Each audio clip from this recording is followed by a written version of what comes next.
Perkembangan KDNK Malaysia sebanyak 5.75% bagi tahun 2022 akan menyumbang kepada pengukuhan nilai ringgit.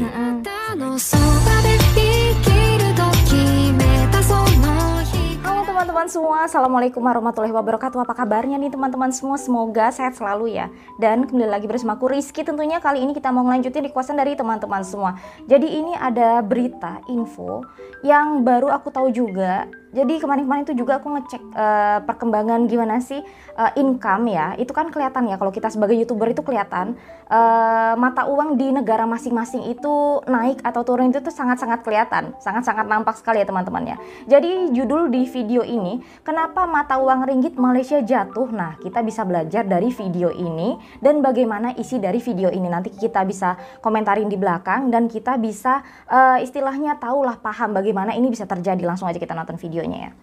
Nilai mata wang ringgit Malaysia dilihat mengalami tren penurunan berbanding dolar Amerika Syarikat juga dolar Singapura bermula awal tahun 2022 dan telah melebihi nilai RM RM4.40 berbanding 1 US dollar pada 19 Mei 2022.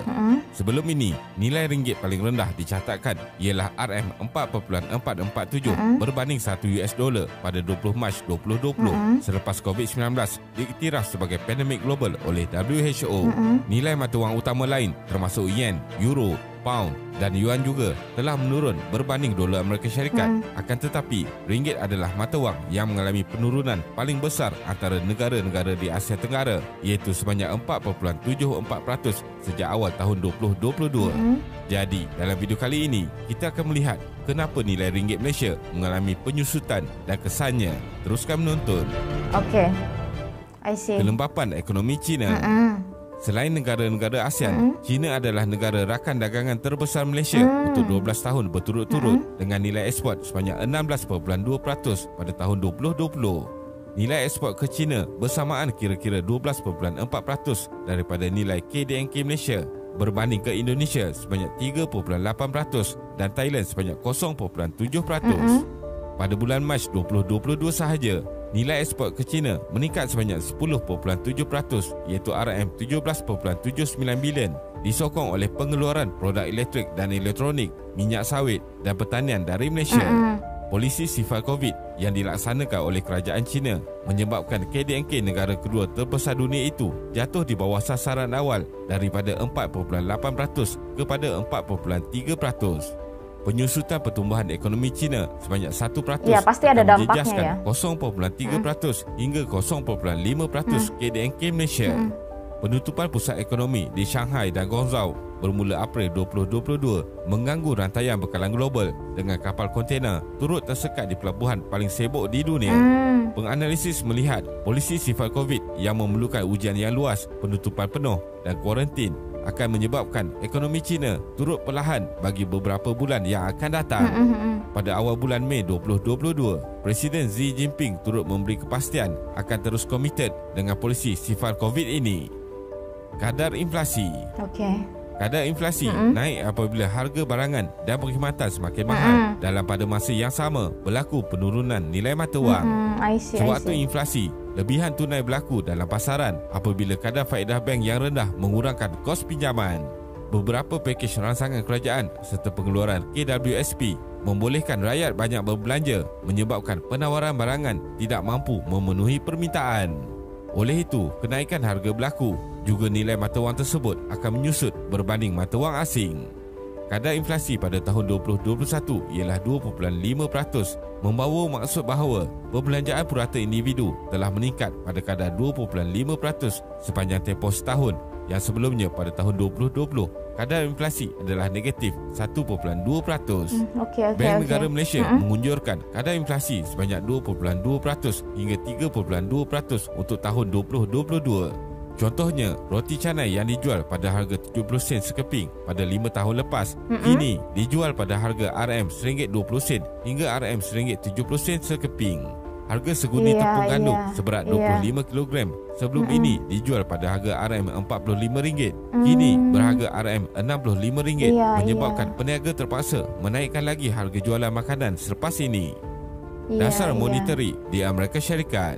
Kelemahan ringgit juga disebabkan faktor luar iaitu pengukuhan dolar Amerika Syarikat yang berlaku berbanding hampir kesemua mata wang utama dunia. Bank Pusat di Amerika Syarikat yang dikenali sebagai Rizab Persekutuan mengetatkan dasar monetary dengan menaikkan kadar faedah secara agresif daripada sifar pada awal tahun ini, secara langsung memberi kesan kepada pasaran mata wang di Asia. Di Amerika Syarikat, kadar faedah atau Fed Funds Rate mampu menggerakkan pasaran dan mempunyai kesan berantai, sama seperti OPR yang digunakan oleh Bank Negara Malaysia, dan ia ialah cara utama digunakan untuk mengawal inflasi.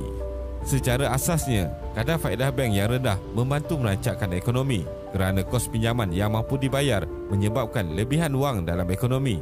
Akan tetapi, ia turut menyebabkan kadar pulangan simpanan di bank yang rendah. Inflasi di Amerika Syarikat yang meningkat kepada 8.6% berbanding 8.3% pada April 2022 akan mendorong Rizab Persekutuan untuk menaikkan lagi kadar faedah, dan pada 15 Jun 2022, Rizab Persekutuan mengumumkan kenaikan kadar faedah paling agresif dalam hampir 30 tahun sejak 1994. Turut berlaku ialah aliran keluar ringgit dan mata wang lain di Asia oleh pelabur antarabangsa apabila Rizab Persekutuan memperketatkan dasar monetary mereka, dan ini akan menjejaskan pemulihan ekonomi di rantau Asia. Kesan kejatuhan nilai ringgit. Nilai ringgit yang menunjukkan tren berterusan menurun membimbangkan rakyat kerana kesan langsung yang akan dialami berikutan Malaysia mengimport banyak produk dari luar, terutamanya makanan.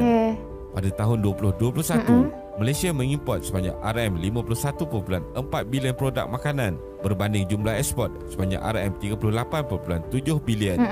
Rakyat Malaysia telah menyaksikan harga ayam melonjak sehingga RM15 sekilogram, meskipun pihak kerajaan telah menetapkan harga shilling jualan sebanyak RM8.90.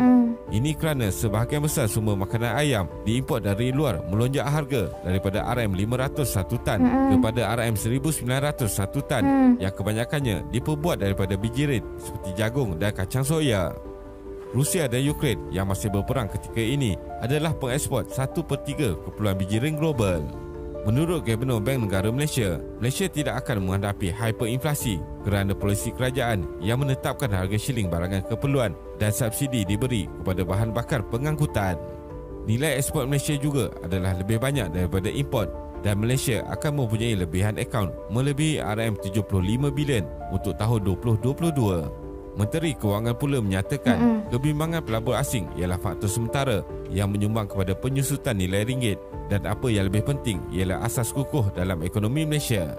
Analisis terkini tabung kewangan antarabangsa IMF juga menganjurkan perkembangan KDNK Malaysia sebanyak 5.75% bagi tahun 2022 akan menyumbang kepada pengukuhan nilai ringgit. Selain itu, menurut pandangan ahli ekonomi dari Bank Dunia, kelemahan ringgit berbanding mata wang utama dunia ketika ini juga memberi impak positif kepada ekspor Malaysia kerana harga beberapa komoditi utama yang kukuh dapat memberi keseimbangan bagi kebergantungan barangan import. Kesimpulannya, Malaysia sebagai negara ekonomi terbuka menggunakan sistem kadar pertukaran yang fleksibel, iaitu pergerakan dalam kadar pertukaran ringgit ditentukan oleh pasaran. Ketika ini, Bank Negara Malaysia memantau pergerakan nilai ringgit, dan polisi kewangan kerajaan juga mempengaruhi keadaan ini. Faktor sementara dari luar yang menyumbang kepada penyusutan ringgit seperti pengukuhan dolar Amerika Syarikat melalui dasar monetary, kelembapan ekonomi China dan perang Rusia-Ukraine telah menyebabkan kebimbangan pelabur asing.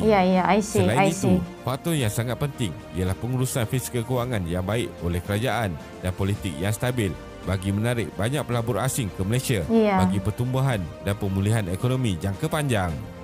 Terima kasih kerana menonton dan jangan lupa subscribe. Jumpa lagi. Thank you infonya ya. Jadi tahu dan paham gitu. Itu tadi ya teman-teman. Jadi menurut aku ya, kita ini sebagai warga negara, masyarakat biasa yang memang mengetahui hal-hal seperti ini, ya mau bagaimana lagi gitu ya. Namanya setiap negara itu pasti ada namanya itu pasang surut. Nilai mata uang itu kadang naik, kadang turun, kadang melemah, kadang kuat, yang seperti itu ya. Dan dari pemerintah juga, dari Indonesia ataupun dari Malaysia pun gitu kan, pasti sebagai pemerintah juga mereka punya yang namanya usaha untuk mengendalikan hal-hal yang seperti ini gitu kan. Harga kebutuhan pokok itu semakin meninggi, itu kami juga di Indonesia mengalami hal-hal seperti itu. Jadi ya itu tadi, kita sebagai masyarakat biasa, warga negara, ya kita menerima adanya hal-hal tersebut gitu kan.